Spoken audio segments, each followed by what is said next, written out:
Recursos de tipo malla. Recordemos que para nuestro motor hemos propuesto una clase abstracta recurso que incluye una funcionalidad muy básica. De ella heredamos una clase para cada tipo de recurso, al menos recursos para las mallas, los materiales, las texturas y los shaders. En esta lección vamos a ver con detalle cómo podemos definir un recurso para leer, almacenar y gestionar las mallas a través de esta clase RMalla. Un recurso RMalla está formado, en general, por un conjunto de mallas que podemos almacenar en un array.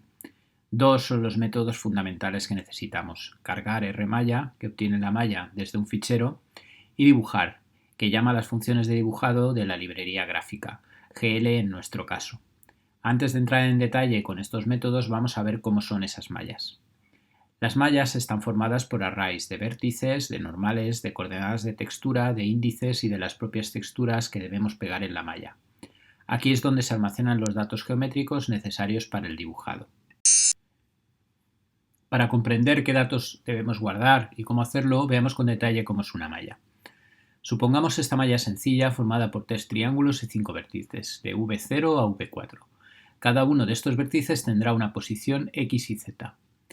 Además, cada vértice tendrá su propia normal, un vector en 3 dimensiones cuya dirección indica la normal al plano y cuyo sentido indica cuál es la parte externa del objeto. En este caso, todos los vértices tienen la misma normal, 0, 0, 1, y estamos viendo el objeto desde fuera del mismo.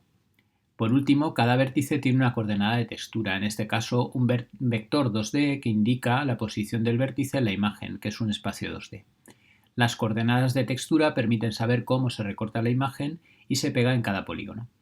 Todos estos datos nos vienen dados en el archivo con el modelo 3D en el formato adecuado, que leeremos utilizando la librería SIMP, si trabajamos en C++ o directamente desde un archivo JSON con las utilidades de lectura de este tipo de archivos que nos ofrece JavaScript.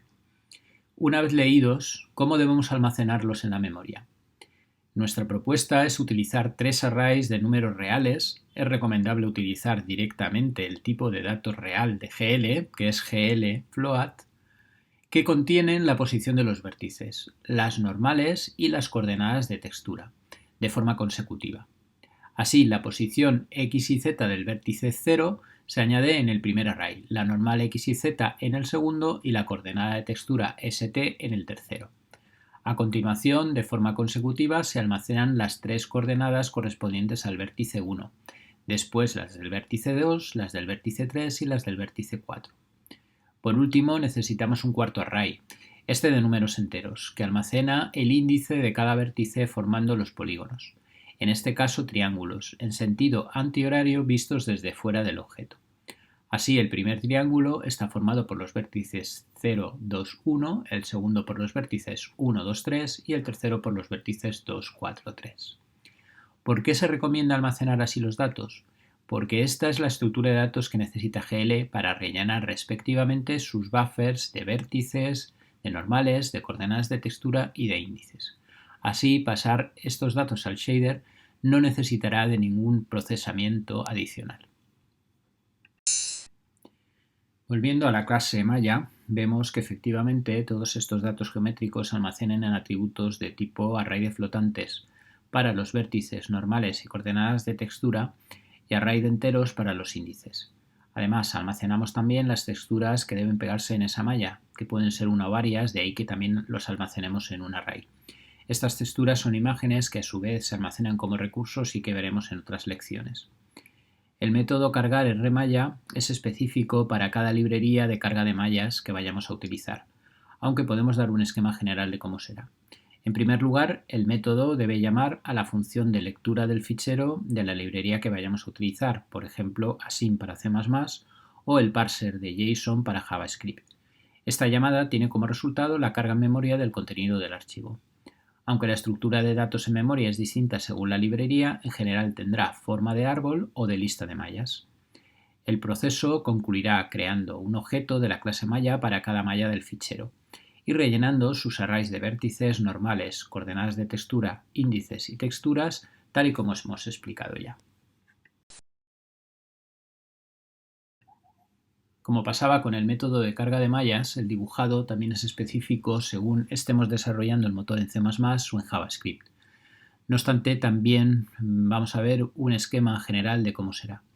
En primer lugar, el método dibujar del recurso rmalla es muy sencillo, no debe más que llamar al método dibujado de cada una de las mallas incluida en el array de mallas de este recurso. Realmente el dibujado ocurre en el método dibujar de la malla, que es el que hace las llamadas a las funciones de GL.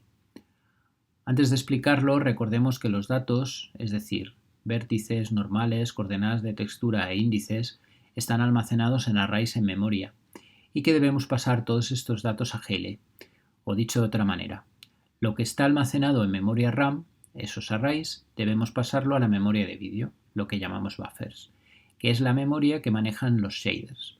Suponiendo que los shaders ya están cargados, compilados y enlazados, el primer paso es localizar en estos shaders las variables attribute correspondientes a los buffers de vértices normales y coordenadas de textura. A continuación debemos crear manejadores o handles para estos tres buffers que contendrán los attributes. Para cada uno de los buffers debemos hacer lo siguiente. En primer lugar, debemos asociar los datos en memoria al buffer, es decir, indicar qué datos de memoria RAM corresponden a cada buffer de la memoria de vídeo. Una vez asociado, enlazamos el buffer con su attribute. A continuación, le informamos al shader de la estructura que tiene el buffer, su tamaño, el tipo de datos que utiliza, cuántas coordenadas tiene cada vértice, etc. Solo queda habilitar el buffer de manera que ya esté listo para utilizarlo por parte del shader. El último paso es dibujar la malla, es decir, ejecutar el shader. En temas posteriores veremos con detalle cómo dibujar la malla con GL.